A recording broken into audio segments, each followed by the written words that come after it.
Hello everyone, Michelle here from the Creative Cove. Thanks for joining me today. Today is Rose Journal Day. I've been meaning to make a journal for a long time since acquiring a book of these illustrated roses. I will show you the book at some point. I don't know where the book is right now. I just have some pages ripped out that I've been meaning to use for a long time. And to get started, I thought I'd make some pretty envelopes showcasing these stunning illustrations. They're just so beautiful. And I bought this book in a secondhand shop. So when I show you the book, don't freak out that I'm cutting it up, because that's what I bought it for. So if you're a huge admirer of books that are intact, you might not want to watch. But this book was purchased specifically for that reason. There's many illustrations in this book. I had it on my coffee table for quite some time with the intention to use it for a journal, and now I'm finally getting around to it. It has snowed so much here in Ontario, and I just am itching for color and some spring. And even though this isn't a super colorful journal, it has enough color in it for me to be inspired. And these illustrations of these roses are just stunning. I'll be sure to show you the book at some point, as well as the author and the illustrator, because the talent in these paintings is just mind-blowing. So I'm just starting with an envelope here. This is like a money style envelope. If you've been watching me for some time now, you know that I don't use measurements or straight lines for that matter. I just go by feel. And this journal that I'm building today is pretty much that kind of video. It will be mistakes and successes, and you'll see what I mean as the video proceeds. There's a whole section I tear back out, and I decided to leave that in simply because I think it's important for people to see that it's not about perfection, it's about trial and error. Trying something new, putting something where you think, oh, that's going to work, and then later kind of regretting putting it there, which is what happens to me. But it also shows that there's really nothing that can't be solved in the world of art and journaling. You want to make something a specific way and it doesn't work out the same way you have it in your head. It's not the end of the world. You just start again, or do what I do and basically just rip it back out. I have a lot of fun making these envelopes though. There's something just very romantic about this paper, and using the vintage ink and some stamps really helps with that vibe as well. So here I'm creating just a regular envelope. I don't have a snazzy envelope maker, I just kind of make them. So that lip that I fold over is simply to make the envelope a little bit sturdier when you're putting things in and out of it.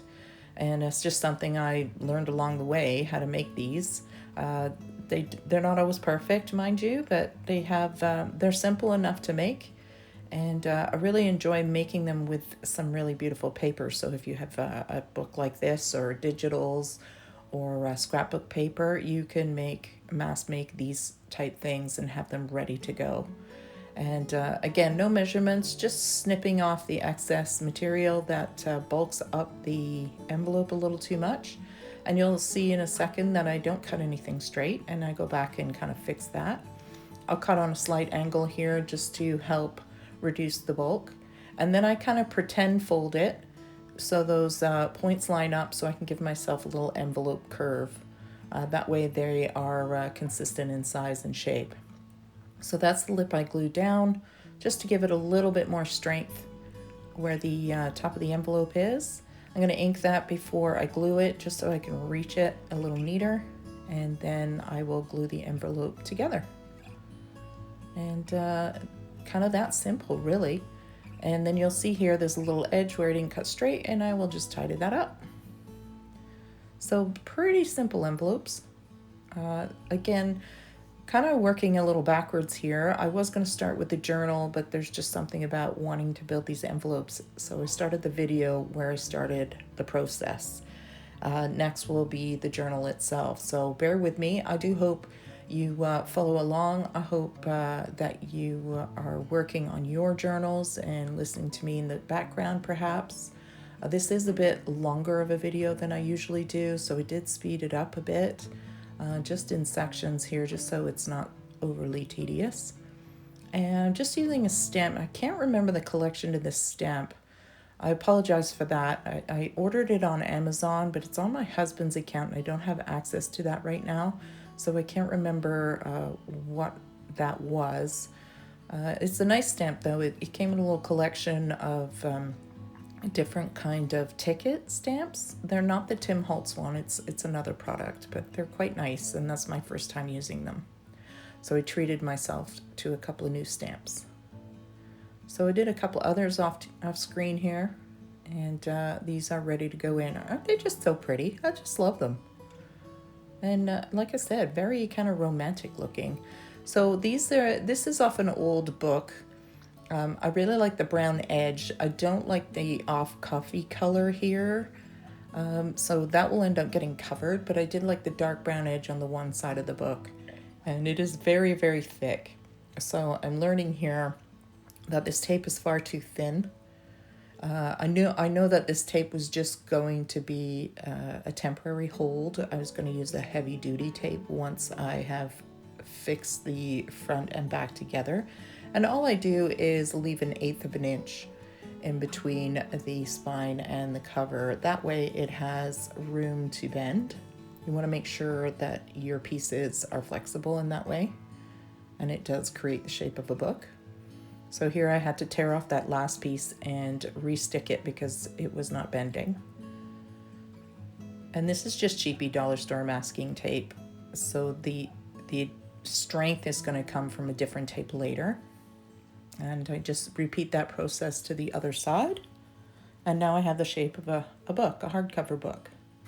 So I just have some random coffee dyed papers. I did a big coffee dye a couple of days ago, and I dyed all kinds of different papers that I have. I have, what is it called? Tracing paper and regular copy paper, graph paper, all dyed at once. And I'm basically just creating my signatures. Now, a lot of people tend to want to measure their signatures, which of course makes total sense.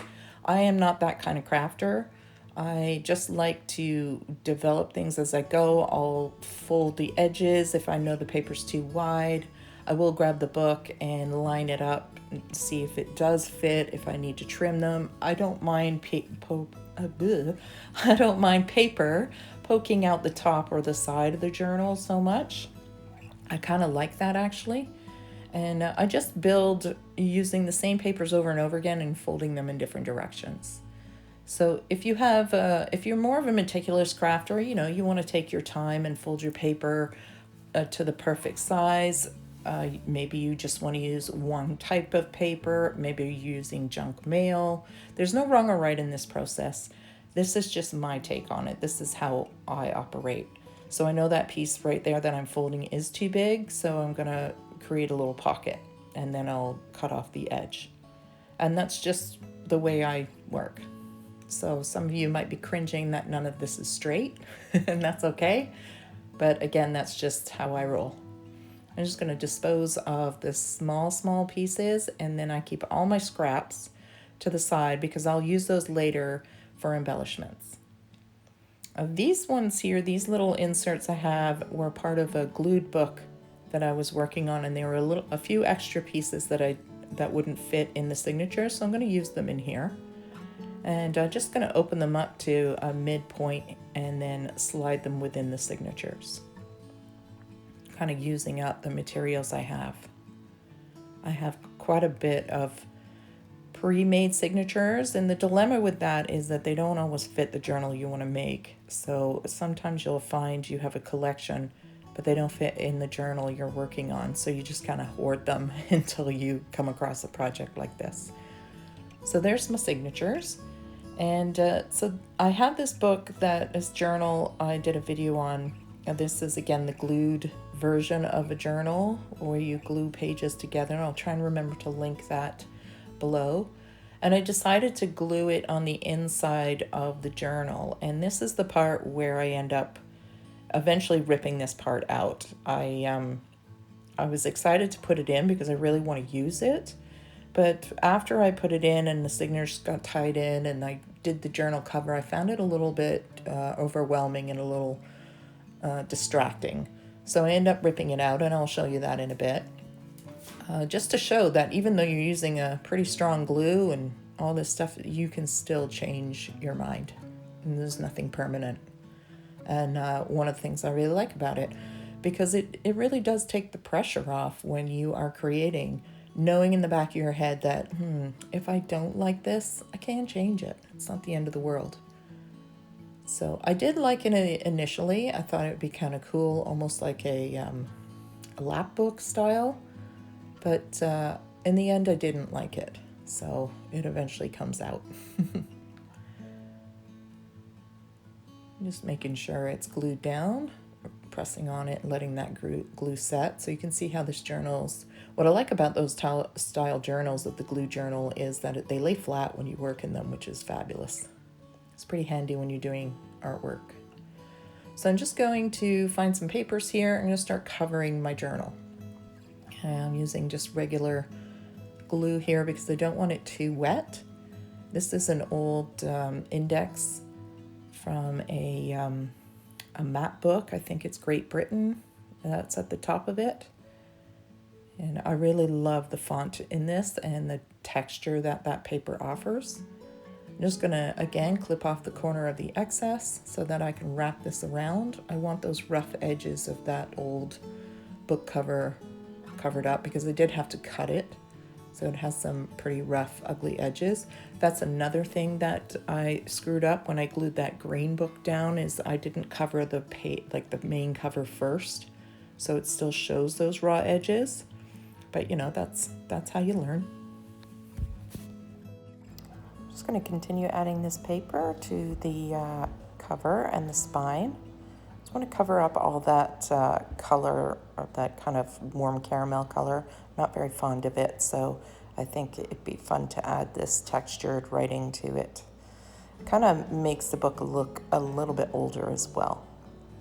So because this is the spine, I want to make sure I fully saturate it with glue and make sure I wrap the paper around the bottom of the cuts on that hardcover.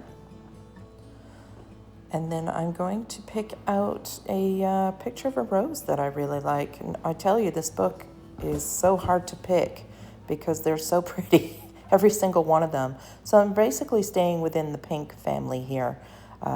There's some yellow and white roses in this book as well, but the pink is the color I'm after. And I'm really loving this book. So you can see it's just instant, beautiful artwork ready to go in a journal. It's fabulous. So I'm just going to glue this down. I moved it up because I decided to put a pocket in the back, maybe to hold a tag or something later. I'm just using some coffee dyed paper and a cutout from that book with the word rose in French, I believe, and a name of the rose that I just cut out, and just glue that. It's a very simple, kind of elegant layout. I'm going to use a heavy-duty glue here just because it's a pocket, so it's going to take a little bit of abuse with putting things in and out. And there's the back. So I'm going to focus on the front now. I've decided to use this rose. Like I said, I can't pick a wrong one.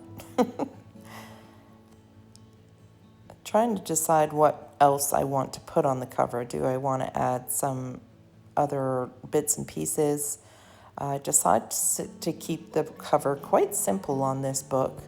I think I wanted to let the artwork basically just speak for itself. I didn't want to add, I was thinking it would have lace on it and all these things, but I didn't want to distract from the beauty of these paintings. So I kept it quite simple, and my goal at this point is to make it look a little bit older. And like it's been loved for a long time is basically the look I'm after on this one. So you can see at this point that the green journal is starting to be a little bit more of a focal point than I wanted. And it's kind of where I'm building the spine here. I pick a wording of the rose that I just cut out, the name of it, And this whole time and during this process, that green book is kind of irritating me. I don't know if it's bothering you, but it just sticks out. And when I put the signatures in, that's when I really notice it. So here I wanted to add a little bit of interest to the spine as well. And just kind of cut out some leaves and kind of lay them in like they're poking in. I didn't want to just glue them down over top of all that nice writing. I love the vintage kind of penmanship that's on these in this book. So I cut out individual leaves and kind of just put in a few. I also wanted them to go to the edge of the spine as opposed to the center of that writing. Just to kind of incorporate it and make it cohesive all the way through from the back cover to the front cover. So you'll see I kind of play with them quite a bit. I'm trying to find a layout where it's not covering the writing. And I just love doing this part. This is probably my favorite thing to do.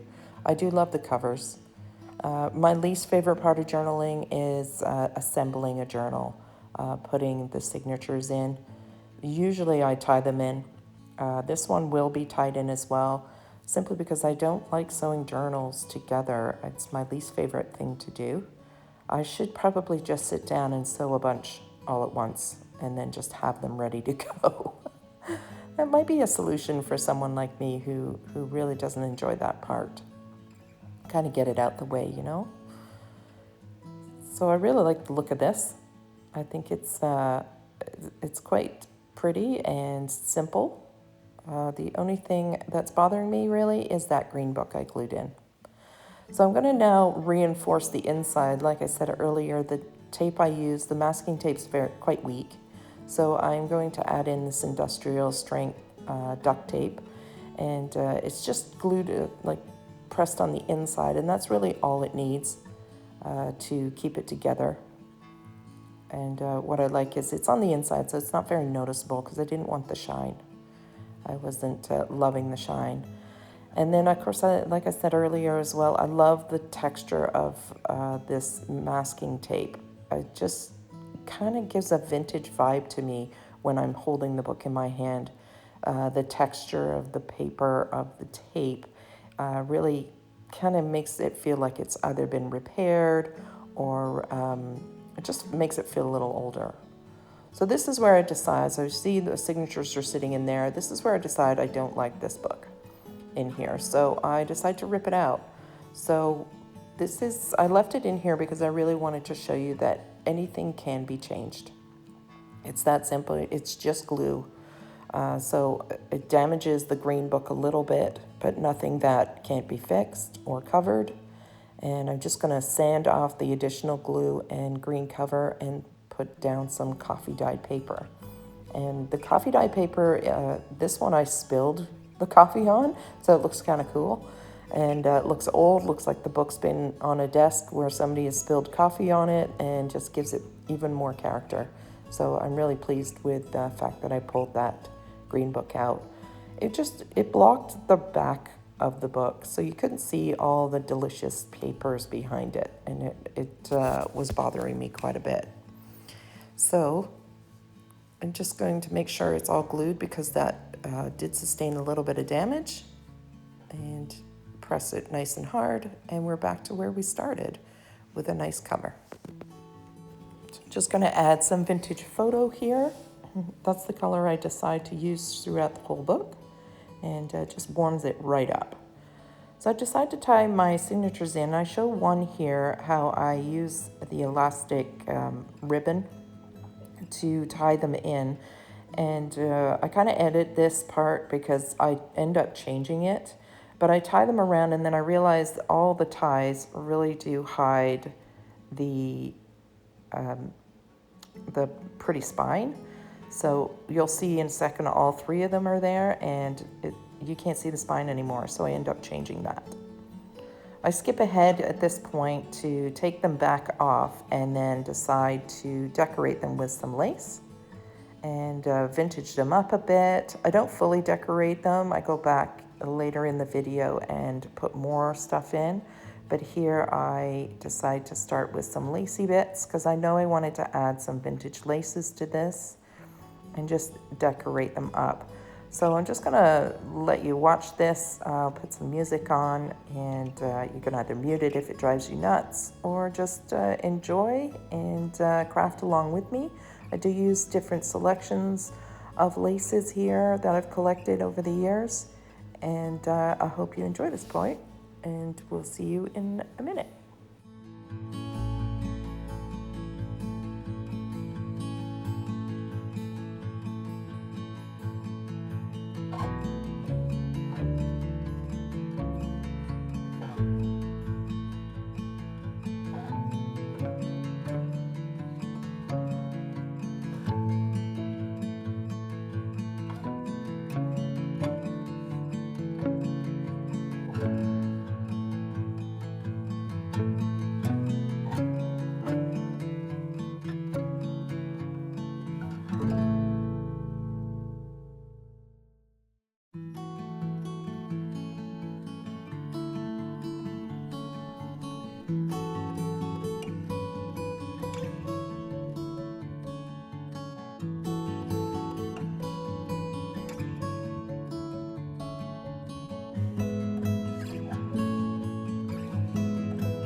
So I've created a few little watercolors as well.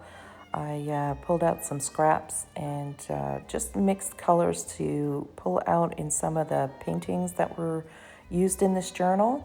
I just did little color swatches, and I think they add such a fun addition to the journal. There's just something charming about the watercolor swatch.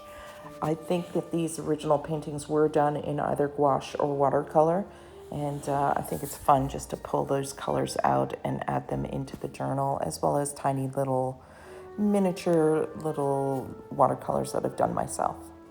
I also end up using sketches and things like that a little later, so I hope you're sticking around and enjoying it. I'm going to glue in some of our envelopes, and I just keep building it up while I'm adding the lace.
So here is my signatures. I did all three. I just showed the one on camera, but I did all three signatures are completed with the lace and a couple of accents. So here you can see my signature is also too tall for the journal and looks funny, and I don't want to hide the spine. The spine is just too pretty. So I'm going to punch 3 holes in the top here and thread the elastic through from the outside to the inside and over the top and around the bottom of the journal through the inside, if that makes sense. That way the elastic goes through double on the inside and only around the top and bottom of the outside, so the spine is exposed, which I really like. I punched some holes in the top of the signatures that are too tall, and I feed them through. So they're kind of semi-sewed in, I guess you could say. To avoid doing this, I could have just cut all the signatures down, but I really liked them poking out. I wanted the journal to look like it's been handmade. I wanted it to show kind of poking out the top and out the sides. I really liked that look on this one. So you can see it's tied in now and the spine is exposed. So the elastic wraps around the top and around the bottom, and I repeat that 3 times, 2 more times. So I really like that style. It also allows you to have an extra piece of elastic on the inside you can add little things to as well. So I did all 3 and then decided that 2 signatures were enough, simply because I'm going to jam pack this book full of goodies. So the third spine is at the front. The third signature would have been at the front. And I just tied the elastic in, and that way I can tie in some envelopes if I want to. I can add in anything I like, and it's just a piece. You can see it here on the side. It's just a piece of lacy elastic, so it doesn't stand out or anything. It still looks like it's supposed to be there, and I really like that, so I can add additional things if I want to. Here I'm just adding in some of the clusters that I recently made. To tie them in and make them a little more cohesive, I'm chopping up little scraps and papers of that rose book, just to kind of tie in a little focal point there with the rosebud, and then it becomes part of this journal. So simple a little adaptation, is that a word? For this little cluster to go in. So again, I'm gonna play some more music because I've talked enough, and we can decorate this journal together. Thank you for sticking around and watching so far. It's fun. I like to watch other journalers' processes as well. I find my attention span usually lasts about half an hour. This video is an hour. Or almost an hour, so I do appreciate you sticking around if you have, and enjoy.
Almost forgot to show you the book here. This is the Rose book by Pierre-Joseph Rudotte, I think it's pronounced. Just absolutely stunning. I love it. So don't get upset that I've cut it up, because that's why I bought it. I still have probably 200 pages of these images to use. Just stunning. Oh, this one's so pretty. Anyways, I wanted to show you the book. Okay, so here's the finished journal, which I'm really loving. Again, it is something I'll probably keep adding to as I go, as I collect more or do some more watercolor work. But it just makes me happy to hold in my hand. So we'll do a quick little flip through here. Here's the elastic of the third signature I didn't put in, because you can see she is chunky already, and she's only going to get chunkier, but I can add additional things like envelopes or anything I want in here. It left this blank simply because I might want to journal some information there, but I do like a few blank spots. All of these signatures are tied in, so it makes it easy to pull a page out and work on it, which is why I prefer the tied in method more than I like the sewn in method. But I can sew it all in when I'm done. So we'll just do a quick flip through, because you've seen most of this already. But I just wanted to show you the final. I had to edit some of the decorating out, because my book kept sliding further and further out of frame. So you couldn't really see what I was doing. Some sketches that I've added in, our flip up envelope. and some lace. I like to glue these little white bits of scrap in for either journaling or, in my case, mostly sketching. My clusters, little pieces of leftover images that have been turned into a simple journaling card. This is the coffee dyed paper, and just listen to that. Oh, I love that. That is tissue paper that I coffee dyed, and then I just threw a stamp on it. This image, I believe, is from Edith Holden's book. It's pretty image that was glued into that glue signature that I showed you. And some stamping on fabric, and then just embellished the little pocket using up the scraps. I still have my scraps. I tried to keep all my scraps together for each journal. So some little watercolors here, and then of course the watercolor samples that I could pull from the colors of the painting, which is just a really fun, relaxing exercise. Another little card with a stamp on it. Lots of lace, lots of textured lace, very feminine. This is a little watercolor. I think I did a video on these, and then I added a button. Another removable watercolor that I can stick down. Another little embellishment. This comes out so I can draw on it. I can turn it into a card. Lots of fun. Make the video longer. It was a long video, but hopefully you stuck around. I wanted to show the whole process. One of our envelopes. So this one I glued down because the pretty image was on the inside of the envelope. So I can put some goodies in there. So you notice my book doesn't have a closure either. I don't particularly like closures on a lot of books. But it's something I want to dabble into, some new ideas for closures, but sometimes I find the closure is just too overwhelming, and then it kind of hides the cover, and I really like the cover of this, so I opted for no closure on this one. So I left a lot of pages blank as well for, like I said, future use. This piece I just cut out one of the rose leaves because, like I said, the way he painted these roses is just stunning. And I love the leaves. They're just as pretty as the flowers. Again, removable pages so I can work on them. And the signature goes up above the book, which I like. I'm just going to flip through this a little faster. Some more watercolors that I did. I did a technique on how I painted these. And this one I glued the envelope together and then glued a scraps of paper just to reinforce it. So there's an envelope. Now this has been tied in, you'll see, because it's tall, but you can always just remove it before you tie in. You don't have to tie in everything is what I'm trying to say. I just punched a hole through everything. So there's, and then just scrap pieces to glue in. And there's a little watercolor on that tiny piece of paper, or that fabulous textured paper. Some sketches, more watercolor, just little hits of lace here and there. Another place to doodle because this page was very blank and I wanted somewhere that, so if I drew something here, it'd be a big focal point, which I quite like. Envelope, really fun. Watercolors. This one I kind of trimmed around just for some visual interest. More lace, simple pages. Just let the artwork speak for itself. You know, I didn't need to put anything here because this is just a showstopper. More. And that's really it. Another drawing of mine that I added in. And that's it. So I have lots of room to add things to it. I still have this pocket to fill. Just so much fun. I hope you enjoyed today. I hope it inspired you to create your own journals, make mistakes, you know, fix your mistakes, change things, learn things as you go, what you do and don't like, how you would assemble things differently in the future. And I hope you enjoyed today's video. If you did, please subscribe and like and share, and we'll see you again soon. Take care, everyone. Bye.